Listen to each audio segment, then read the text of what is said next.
and then we're going to have a conversation, hopefully with you, about diversity in games. My name is Robin Hunicke. I am a producer. I have my own company here in San Francisco called Phenomena. My last ship title was Journey. Everyone here on this panel has done a lot of awesome stuff in games. Anna is a programmer at Double Fine. Carol is a producer at KIXEYE, and Chelsea is a game designer and creative director at TinyCo. But we all have been participating in concepts of women in games, panels for women in games, organizing conferences, organizing different types of events to be inclusive. Chelsea just finished organizing the QGCon, which was the first Queer Gamers Con here in San Francisco, which was a place where developers and also academics could meet and talk about the idea of queerness in games and game culture. And so I don't want to spend too much time talking about all the things we have done. What we wanted to do was kind of talk a little bit about what makes diversity important in the game space, and specifically how it's already working. And so each of them are going to tell you a little bit about best practices and things that they've seen be successful in their companies. And then what we wanted to do was open it up to a dialogue with you about things that you see as either barriers or best practices in your own business, and ways that we can take that message forward and make it an inclusive experience for everyone. Thank you. People understand the concept of leaning in. So Sheryl Sandberg wrote this really interesting book about how women need to lean in and be part of the dialogue and be part of the conversation and take on challenges and not unconsciously pull themselves back from the challenges of being involved in a corporate environment. But the other half of that equation is all of us leaning in and looking at our unconscious biases and the way that we actually fund, have conversations with people at work, the way we do HR, the way that we have promotions and all these other processes that are in our companies. And so what we're hoping to do here today is kind of have that dialogue about like how do we all lean in together and create a more inclusive environment, not just for women, but for people from all walks of life, to create a truly global games business. And so with that, I will let Anna take it over. Hi guys, thank you for coming. So I've been working at Double Fine for about 11 years, and actually I just wanted to tell you that I've sort of, because I have been working at Double Fine in the industry and nowhere else, we tend to have like pretty good retention rates. I've lived in kind of a bubble, like where just from the beginning we've had women work in the games, and it was just not very, or at the company we had in all levels. Everything from production to like on the production team, like artists and programmers and things like that, to our VP, like the company we've had several who are women so far. We've had it just has not been unusual at all for women to work at Double Fine, and I'm always very surprised when I, come to conferences and I hear about how diversity is a huge problem, because I've been very lucky not to have had that problem as much.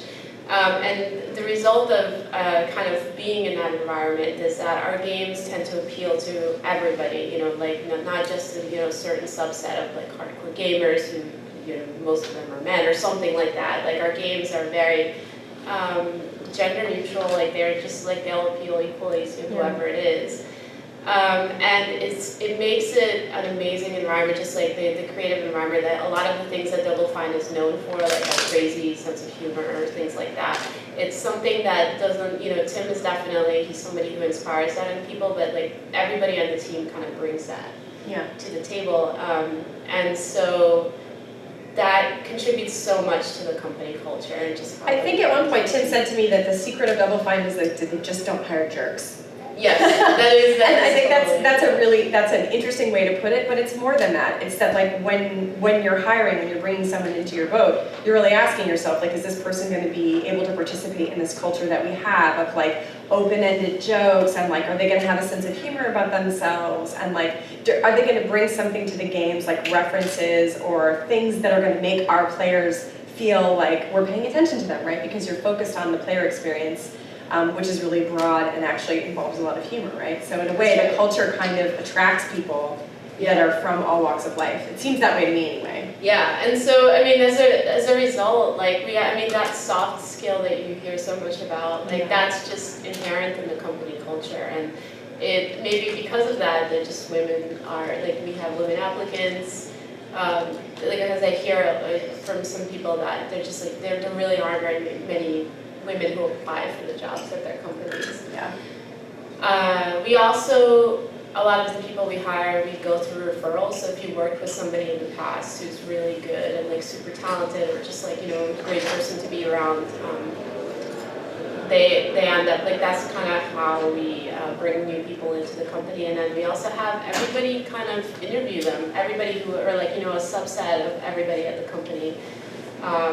We'll get to sit and speak with the person, and if they, you know, you have kind of veto power if you're really thumbs down on somebody, that counts for a lot. That's interesting. Yeah. So Carol and I actually worked together in the past, and we worked together on The Sims. So that's one of the most diverse teams I've ever worked on. What was it about that team that made it so diverse, and like how was it successful? What were some of the best practices there and other places that you worked? Yeah, I joined Max's studio in 2003, and when I joined the studio, we were still based way out in the East Bay. It was before the big consolidation at EA. And even when I joined, I think it was a sort of similar bubble.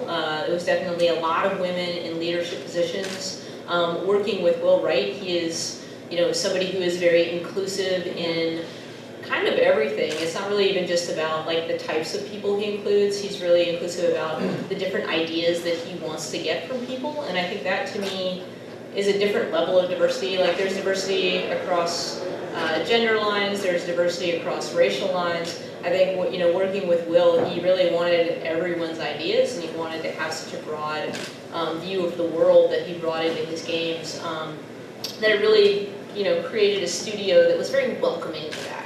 And I think for me, that's a big step towards diversity, is like, is your organization open to that? Is it something where all of the people, you're not going to have to do so much education around the topic that it's just sort of a natural part of the organization? And if it's not, how can you start getting it to be a natural part of the organization so it's not something that you're consciously having to fight for every step of the way? That was definitely something at Maxis, it was just how the organization was. It wasn't, we didn't spend a lot of time talking about it. It was just how the organization evolved very organically through the years. And that's been, you know, that was the case for that studio. I went on and worked at another studio called NG Moko that was a mobile game development studio founded by Neil Young, who also left EA. And that was somewhat diverse, and we made a lot of games that were targeted towards, the majority of our audience was women. At that company, a lot of the games that I worked on were probably 65–70% women audience. So I definitely was very conscious of making sure we had diversity in the development team. And at that company, it wasn't as organic. Like, I had to, you know, look out and say, like, who do we want to hire? How do we want to build this team? What's the kind of input we want? What's the collaboration level that we want in the game? And how do we get all those voices? I work at a company called Kixeye right now. Doesn't actually have a great reputation for diversity, although, you know, I'm there, and there's a lot of great people of all sorts of stripes there. I have to say, I came on as a contractor, and then I decided to stay around after I got to know what the company was like, and it was, you know, it's not perfect, and our audience for our games is mostly male. Like, probably for our web games, I mean, it's got to be 90% male. So, you know, like, in that level, I do think that there's still, the voice of diversity helps in our situation, because I think it helps the conversations and the development process to have all of the different aspects of people's personalities. Like, it's not, even if the audience isn't specifically, you know, 50-50 or 70-30. Yeah, I think that that's been something that the company has, you know, but again, for this company, I think it hasn't been as organic. And that's okay too. And, you know, I definitely feel like I've gone there and tried to be a voice for, let's make sure we are hiring a broad, cross-gender, cross-cultural organization so that we can, you know, make great games. I mean, you have to have lots of different input from, that's what I learned from Will. Yeah. Like, he can make great games, and, you know, part of that is just having lots of different people with lots of different opinions and personalities that add to the greatness and add to the fun and the just wanting to be at work and be around the different types of people that you get to work with every day. Yeah, it's Like, don't interesting. hire jerks. Yeah, I know. Don't hire jerks. I think there's this idea of whether or not it's organic or not. You know, so like, has it been organic where you've been, Chelsea? Have you felt like that diversity has been a thing that's been organic at some of your organizations and not at others? Do you feel like it's been, because you're of all of us, you're the youngest, so. So you, and in many ways, you have the most to gain from being in the situation that you're in, because there's so much more discussion about diversity as an essential part of not just communication and soft skills, but also broadening your audience, making your company truly global and all that stuff. Like, what's your experience as you've come in as a new recruit? So I started at Zynga on the Farmville team, which was actually like incredibly diverse and, Yeah. and wonderful.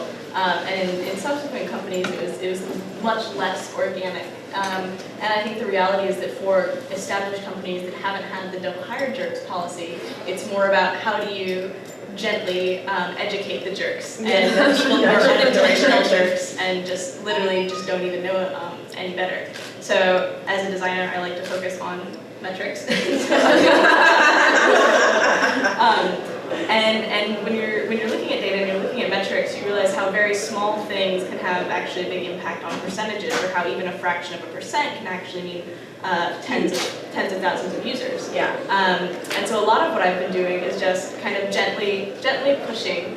And like one of the examples that I love to use is that I was in a marketing meeting with everyone else was male, and they were talking about what title we're going to use for one of our games. And they were like, oh, it's a phone game, so let's have like a joke about it being in your pocket. And I was like, did you know that most women put their phones in their purse and that they're not actually going to get it so much? And this like blew these men's mind. Like they never would have realized that if there hadn't been a woman in that room saying, did you know you're going to isolate a like pretty considerable percentage of your audience, or that they're just not going to get it quite as fast. Yeah, you're starting off from like a place of negative as opposed to positive. It's just like, I'm not going to get that joke, so what is that? Exactly. And it's just, even if it's just a little bit extra time that it takes for a woman to kind of get the joke or say, oh yeah, right, most people put their phones in their pocket, most people. It's just a little bit more friction. And then for things like retention is really big in the mobile space right now, and how are you retaining users? We're like bleeding users. And when I look at some of the games that have the best retention, it's because they focus on more diverse groups or more niche groups. And like niche has been kind of this enemy of like accessibility, and you know, they say we want a global audience, we want a mainstream audience, but the games that get the best retention are kind of the ones that cater to smaller, more specific audience, not to the exclusion of that main audience, but they do have this slightly more inclusive like kernel. So Yeah, they have a unique flavor, something that's really going to Exactly. attract and retain people. Exactly. And so to me, like diversity in a lot of ways comes down to metrics. Like I would love for diversity to be like an implicit goal for like a human purpose, but I also think that it's very relevant.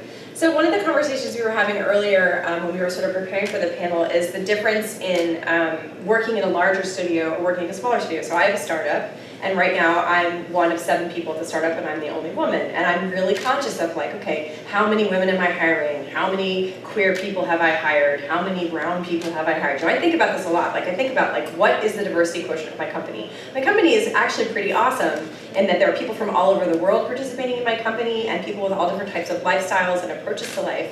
But you know, on the gender-specific metric, it's like I'm really sensitive to this. I think a lot about like, how can I find the right senior people for these positions, and how many of them are going to be female? And we were talking about how there's actually been a real explosion in some ways of women participating, and people just from different types of environments participating in games, especially in indie games at the lower level. But at the more senior levels, it's a little bit thin still. So like you're, you know, in the middle of that rise, but there's a lot of people on the bottom. What can we do to sort of encourage more participation? Like, have you guys had the opportunity to, because some of you work at like a larger studio versus a mid-sized studio, like to what extent does that affect your ability to participate in the diversity dialogue, and what are some of the skills that you have for different size companies, I guess? So with Double Fine, the main problem that I guess smaller companies or companies that are like Double Fine, that's kind of subdivided into smaller teams. Like one of the main problems we have is kind of the same problem you're having, which is that we need just somebody who knows their shit, like who can just, can I say that? Yeah, you can say that.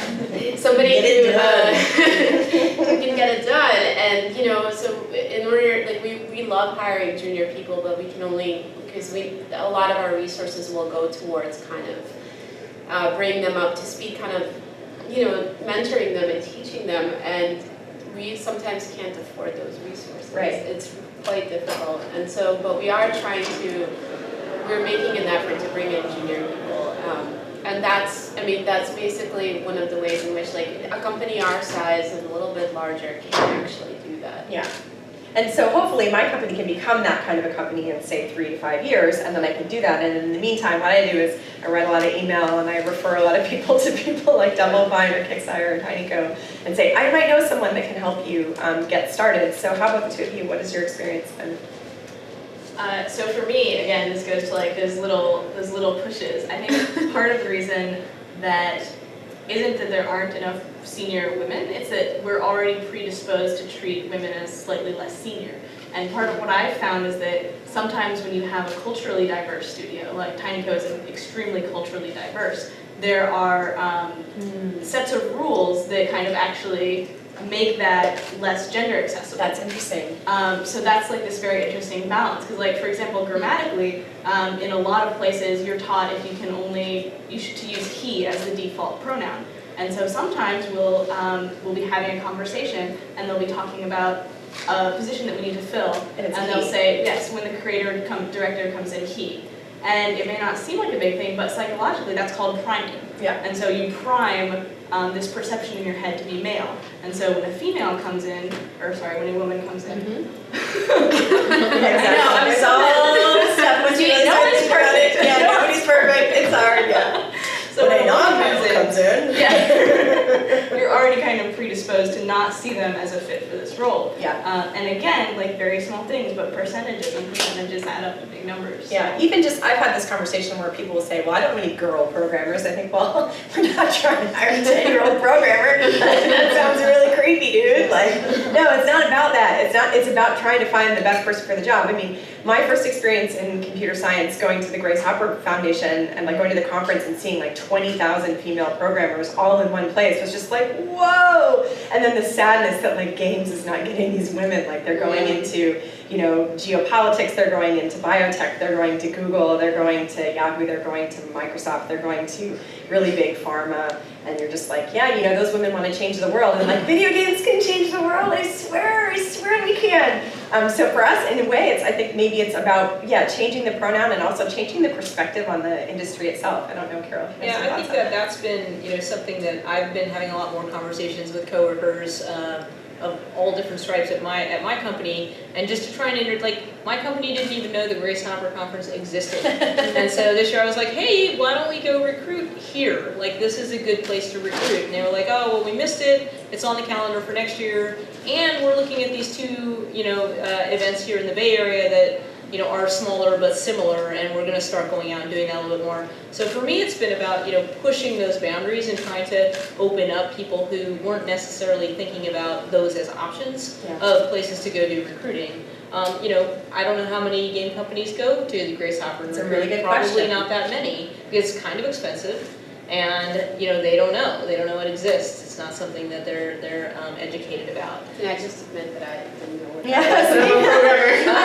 It's super cool. You should totally go next year. And actually, you get all kinds of really cool swag, like a lipstick mirror. No, I'm just kidding. So, in terms of actually like thinking about these unconscious biases that we have, one of the conversations that we also were having earlier today was about there's a website, and I'm terrible for not having nailed this ahead as a moderator, but I think it's at Harvard, where you can go and take tests about your unconscious bias, about the just affiliation, for example, between terms that indicate science versus humanities and terms that indicate male or female gender. What are some of the things that we can do to make that dialogue more present without it being like a kind of a big turnoff? Like, how can we get everybody to participate in that conversation? Yeah, I mean, I'm fairly blunt in the world, so it's definitely been a characteristic of mine throughout my career, and maybe it's holding my career back, I don't know, but I don't actually worry about offending people all that much. So I tend to just say, like, let's have this conversation. Like, it'll be difficult, we'll get to the other side of it, It's okay if you say something that is not 100% PC, because we'll get to the other side and you'll know more about it. And that's gotta be part of the conversation. I think it's a really scary conversation for a lot of people to have about like, what is different from me? Like, what is diversity within my organization, and what does that actually mean to me to try and change that? So, it's about really putting out a culture where there is no fear of having those conversations and being able to have those conversations with people who are afraid of them. So that's something I try and do. I have a really practical suggestion. All right. And this is not just for industry stuff, this is a general thing. I noticed that people don't make eye contact with women very much. Right? It just happens, yeah. When you're talking about a technical problem, when you're talking about something professionally related, like men will stop making eye contact with women. This happens, I remember when I'm playing board games with a bunch of people and a guy is teaching people how to play and there happens to be one woman there. He will not make eye contact with her. That's just, and I'm kind of loud and I will like get in their face and I will start asking them questions just so they start, if it's me, they will start noticing me, and then, and it's so easy to fix. And it's really like, I know well, women do this as well, so this is not a gender specific thing. But just when you're talking even at work and just in general, like making eye contact with women, very important. Yeah, pay attention to where your eyes are going. Yeah, and this goes far in removing that feeling of boys club at work. If you have a bunch of programmers, like men will start just talking amongst themselves, and I will have to find a way to break into that conversation. Women need to do that on their end, and men need to, or everybody, women do this to other women as well. Can I ask why you think that men do that? I'm really interested in it. Why women do that? No, why men don't give you eye I think it's because of certain, okay, so to go back to what Robin was saying where she took that test. Yeah. I took the same test and I actually scored on the, I think all the women that I went to school with, the women in my classes for math and science were better than the male students, they just happened to be better at those subjects. Yeah. However, I have myself internalized the women in games are not as good, they're not as technically capable or something like that. I've internalized that. And so as a result, that's just, I think those biases just get internalized, they come across, because women are not common in, games programming, let's say. So in a way, there's sort of shutting you out. It's a self, yes. Got it, okay. Yes, Got it. so it's not just something men have problems with, this is just a perception that happens. There's a Dunning-Kruger effect that was studied at length, where a woman, just by putting her name on a math test, will do worse. Yes, it was the same with the venture capital thing. If Yeah, it was a woman's name, Right. she wouldn't get good hits, and if it was a man's name, That's it was right. same pitch. Yeah. Yeah. And so seriously making eye contact, just making those small little pushes. Yeah. It's just huge, it goes a long way. Another one that I've heard about is, and that I actually read an article about sort of extensively, was just the small touching that happens colloquially between people of the same gender that doesn't happen across gender. It's like, if you're doing the sort of oh yeah, no, that's great for you, oh, I'm so great to see you, la la la, okay, let's, all right, this kind of stuff with the dudes in your group, and you just don't feel comfortable doing it with a woman because it seems kind of creepy. It's like, well, yeah, it might be kind of creepy, but not doing it is also really isolating. And in the end, what happens is the girl's just like, I'm sorry for my vagina. Yeah. I'm really sorry that it made me feel so uncomfortable. And that's worse. It's like, if you're gonna have an inclusive culture of hey, we're all on the same team, and all right guys, let's go throw the football, or do some push-ups, or let's just, I'm gonna if you're gonna do that, you have to do it with everybody, and you have to be open with breaking down that barrier of uncomfortableness that you feel about gender, or working with someone that's queer or transgendered, because if you don't do that, then it's an exclusionary behavior, and it's it may feel comfortable for you because it's something that you've done your whole life, but you have to put yourself in the perspective of what does it feel for the other person, But there is a component of, you have to think about what you say and how you say it. Yeah. So I worked in the mid-90s for a company that was 95% gay. It was a gay internet startup. And we had one straight person in the company who called herself queer, and she was our admin assistant. So like, it was a really unique experience in my life. And we were venture capital funded. So the VCs came in one day, we were having some problems, and the VCs came in to give us a pep talk. They came in and like got everybody together, and they said, "We need to storm the beachheads." And all these gay guys that I sat and worked with were like, "Yeah, super not allowed to join the military." And it was this moment for me of like looking around and realizing like these VCs have no idea who they're talking to, and I've taken that with me in my whole career, and I always try and remember like, who am I talking to, and how do I want to relate to them, and how do I want them to relate to me, and to think about the words that I use, they actually do matter. Yeah, my favorite was, we're gonna call an audible on this, and I'm like, am I the only person in the room that doesn't realize what this means?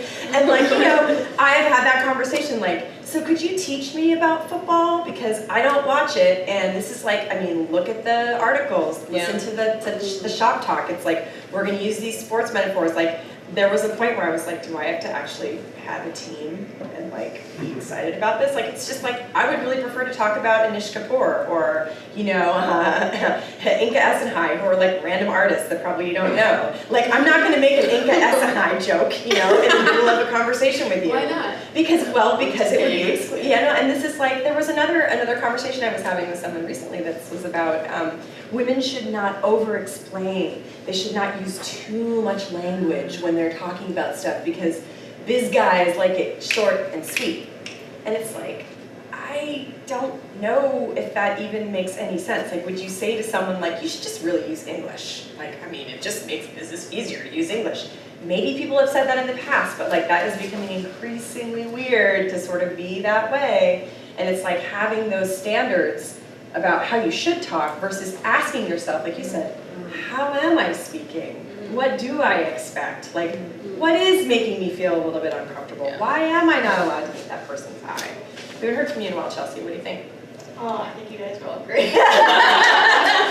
I'm really enjoying no, I had a thing that I was thinking about, and now I've forgotten what it was. Oh, I think that when we were talking about communication, like part of the Queerness in Games convention was about creating safe spaces, and what a safe space really just means is like not necessarily like not being safe in that none of these words will ever be said or none of these things will ever happen, but being safe in like committing to being willing to talk about it when it does happen, and neither punishing the person neither punishing the person who spoke up nor punishing the person who like offended. Yeah. Teaching.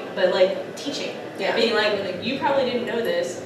I know you probably feel really, really strongly, and it's going to be hard for you to like, you know, talk about this, but we need to make this happen. And yeah, safe space is not being about like guaranteeing that no bad things will ever happen, but the attitude with which you approach things that do happen, and making sure that people feel like they can speak up. Yeah. Because that's another huge problem. Is that in a lot of places, these things will happen, and like, you know, we're all very vocal. Obviously. But that shouldn't be the expectation. Like, we shouldn't need to force every woman who wants to make a difference to be very loud and very vocal and very like we shouldn't all have to be this like. Yeah, you shouldn't have to put on a power suit to, you know, to get into the room, and you shouldn't have to feel like you have to put on this armor to be able to go out to the world and just like shock everybody into compliance. So at this point, I mean, I think what we wanted to do is we wanted to hear from you. Like, what are some of the challenges that you feel you have in terms of like facing diversity, or do you have some best practices? Like, it's a small room, and we're curious to sort of hear from you because we have a very specific experience being women in the game development community, but the audience is not necessarily comprised of that. So like, do you guys have thoughts about like this particular topic? Is there something that you'd like to ask us? We have about 15 minutes, so we can just keep blabbing, but it would be nice to have a dialogue. I have a couple of questions that I'm kind of dying to ask. One was on the practical side, where you talked about, you specifically, Robin, mentioned like, okay, well, one thing is you want to be inclusive, right? So if you're like a backslapping kind of person, that maybe you want to make sure you don't exclude women or people that aren't your typical bros or whatever. So, but then at the same time, like you use an example of saying, like the Storm the Beaches example or the Audible example, which might a male might like just say as like like unconsciously say those kind of things because it's just part of his vocabulary, right? And he doesn't really think about like I'm using a male-oriented saying. I'm just saying this because that's what it means. Yeah, it's just your So culture. then those two ideas almost kind of conflict because it's like, all right, I want to be myself to everybody, but now I also have to be conscious about like there's certain maybe phrases or terms Right. that might not work for other people. So how do you find that kind of balance? I think if you were to wake up tomorrow and you were in the body of an Ethiopian woman and you were just walk around as an Ethiopian woman in the U.S., like you just like it was like you'd just been transported here tomorrow, you would have a very different experience of walking around in that body. If you were to suddenly turn into a 6'4" Irish dude, you know, it would be a very different experience, right? Like I think the idea is to not assume that your experience is universal and to try and step outside of the boundary of whatever privilege you may have. Like I just spent the weekend in Buenos Aires and like I was talking to a female developer who has a company and she was saying, it must be so much easier for you because, you know, blah, blah, blah, publishers take you more seriously. And, you know, when I walk into a room, I get this and this and this. And I was like, listen, dude, it's like, it's kind of the same everywhere. Like some of the things about being a woman running a company are gonna be the same no matter where you go. But in another way, yeah, you know what, I'm really lucky. Like I just released a game that was really great. I'm working with a really talented creative team. Like I live in the US, like we have a different funding system. We have different, our currency isn't being devalued all the time. You know, there's a lot of privilege in my position and to try to not walk into a room and just assume that because I'm a woman in games, like I have it the worst of anyone in the world, right? So it's about unpacking what privileges are in your little suitcase and then sort of saying, okay, well, from the perspective of me, these are some things I might want to assume about other people, that they're not like me in these ways. But also, these are some things I just want to bring to the table, like, hey, you know what? I'm really into sports. If you're a sports fan, come talk to me. Like, when I introduce myself to people, I say, I love food, I love traveling, and I'm super, super, super, super, super, super into gardening. Like, I love to grow plants. Like, I just love plants. If you want to talk to me about plants or geology, come talk to me. Like, if we all sort of pretend that we're wearing that hello, my name is, and these are the things I'm interested in, day to day in every interaction, I think that makes a difference. You know, it's about your perspective of what you have in your backpack, right? That's what they say. I think a lot of that kind of is similar to the like free speech argument that a lot of feminists are getting on the internet, which is a lot of men see attempts to see the request to be more conscious and aware of what they're saying as a form of censorship. And like, that's not what it is. Like, it's not asking you not to say things, it's just asking you to like be much more aware and thoughtful of the context. Like, no one's saying you can't say anything. It's just like, be really careful about what you're implying, be aware of the impact this has. Like, look at who you're speaking to, just be sensitive. Yeah, be sensitive. I actually have like the particular example you gave about the sports analogy, or like, you know, bringing that up, because that is very, like, you're a big sports fan, I know, and like it just comes naturally to you. I'll give you an example. When I was I went back to visit Kiev. I'm originally from there, and so I speak Russian with a mixture of English.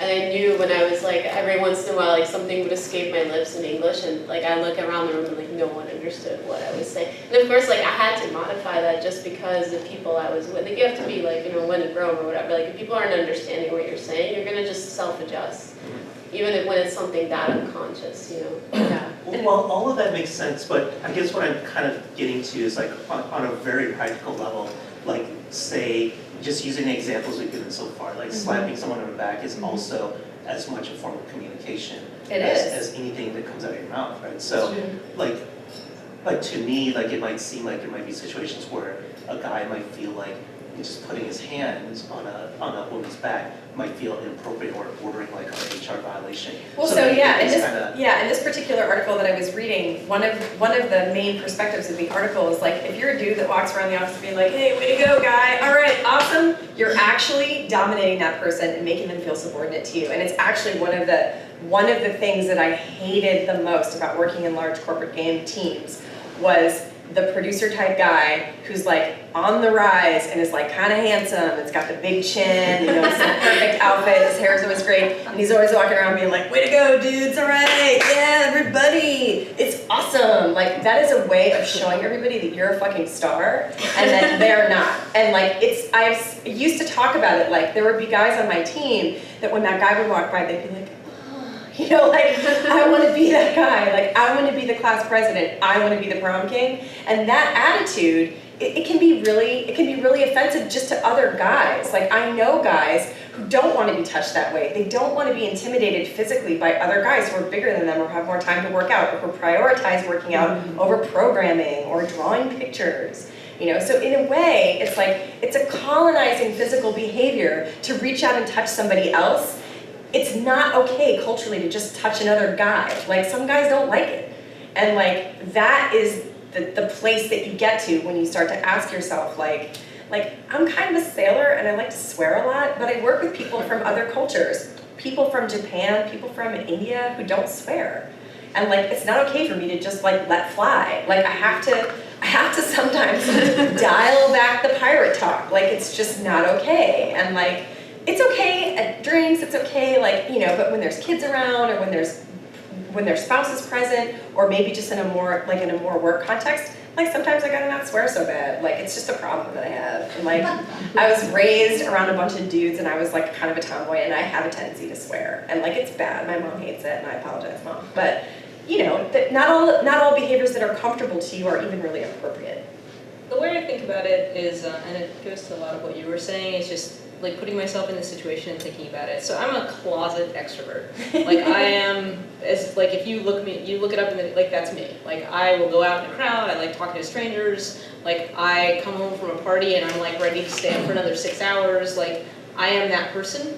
And I didn't really realize that about myself for a long time. And then I started realizing that there are these people called introverts, and then I married one. And it took me a really long time to realize, like, I have to modulate how I communicate with introverts, because my extroverted personality will make them shut down. And I've done that a lot at work lately. Like, I work with a lot of people who are probably textbook introverts. And I've had to, as a manager and as a leader, like, look at how I communicate with them, so that I can take their feedback and take their input and get them to contribute in a really, you know, meaningful way into my project. But I have to think about that. And I have to do the same thing when I think about talking to brown people and queer people and men and women and everybody. And what it's done is it just made me be more introspective. Yeah. And to be able to realize, like, it is my responsibility in order to make greatness happen in my group and make diversity happen in my group. It's my responsibility to take part in that. And if it is like not making, like, I love sports. I love baseball. I've always loved baseball. And maybe I like try and consider whether the people that I'm actually talking to, have I seen them in a Giants hat? You know, like I try and just be, it doesn't make me never talk about baseball. It just tries to make me think, like, is it appropriate with this audience to have that conversation across all things? Like, I think I think having to consider diversity in my workplace has actually made me try and be a better person. Yeah. Other things? So, I just wanted to talk about approaching the problem from a little bit earlier in, because I know we have a pretty small team. You know, it's up to about 7. Despite my best efforts, it broke down along exactly the lines that are pretty typical. You know, we had 4 white males programming and 2 women on the marketing and graphic design side. And I know specifically now that I have 2 daughters who are, you know, under 8, and I'm trying to get them into the idea of coding. I can press the whole She++, and, you know, Code.org is doing some things in this side as well. I'm curious how much you're seeing any of that focus on the corporate level in terms of, like, let's, you know, start working these institutions so that, you know, we can go back to when these girls should have been learning how to code, and now they're growing up just like the boys learning how to code, and now we've got more people to pick from who are applying for those things. Yeah, so at Phenomena, when I founded the company, my co-founder and I made a promise to ourselves that 20% of our time, the 2 of us and anybody else who joined would be able to do this, could be dedicated to doing a project that gave back in some way to the city or the state. And so we're doing a 20% time project right now, which is a Fitbit-based game where you can use the Fitbit to play the game. And it's targeted at-risk youth in Sacramento, at risk for childhood obesity. The idea being that impoverished youth in the central area of California are being raised in an environment where they eat a lot at school, and then what they eat outside of school isn't really that great either, and they don't get a lot of exercise, and obesity affects not just their generation, but their children.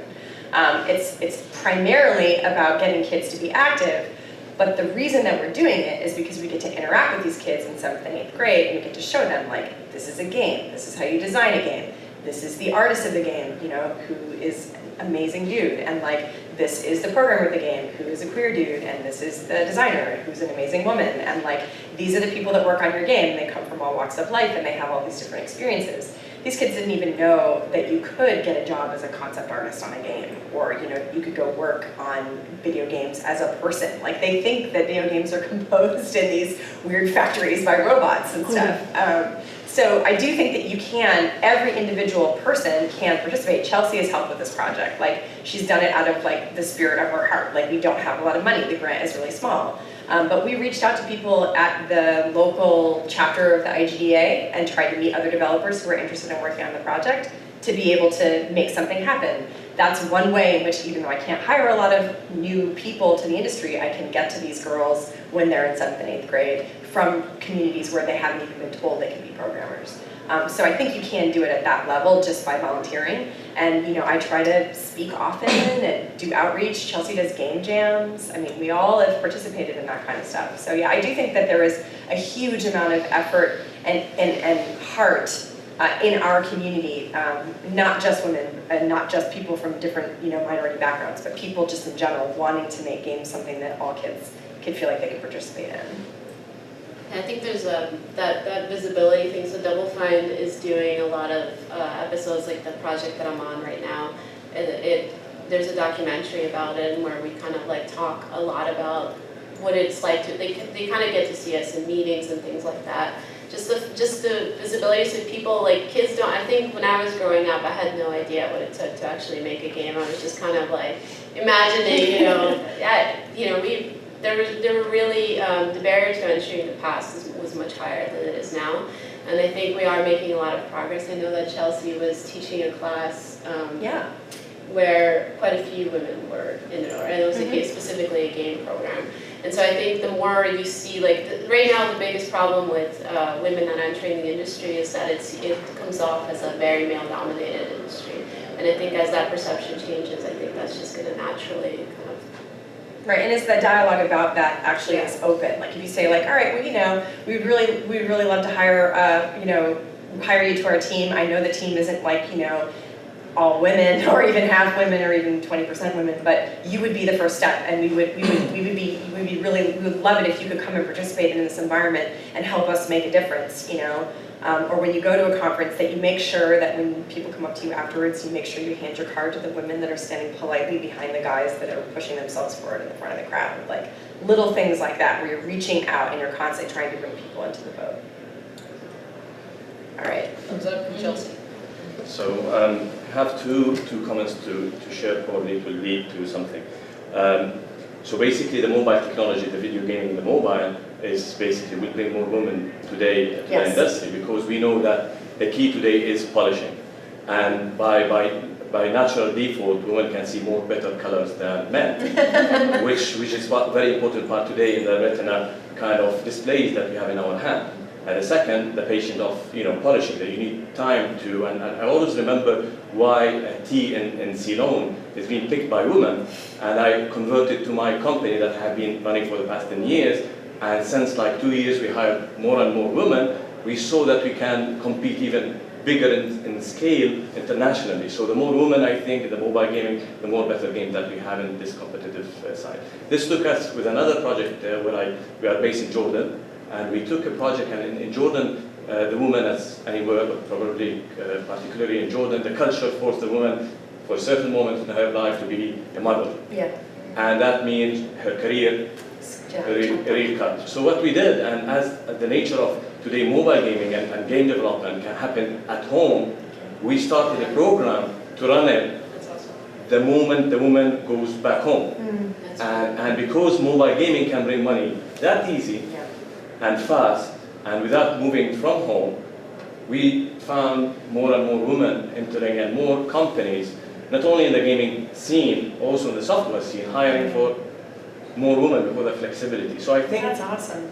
So I think that the mobile technology is today in the video gaming will be, and we can see the percentage of women using or playing is almost 50-50, probably 55. Yeah, 45. yeah. So I think that's an advantage, and I think as a gaming company, mobile gaming company, the company who's not hiring today a woman within the operation will fail in a very short time.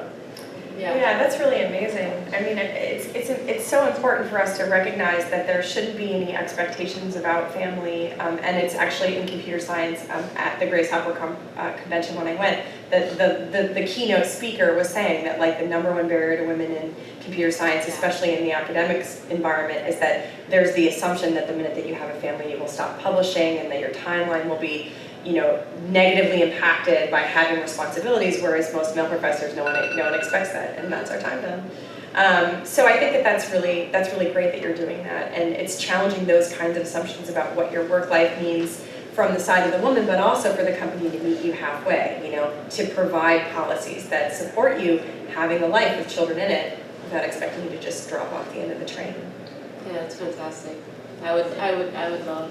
Let's see more of that, please, sir. Yeah, more of that would be great. Yeah, That's so, awesome. so that's the end of our time. If you guys want to come and talk to us afterwards, we're happy to sit here and chat with you. So thank you so much for coming. Thank you so much. Great.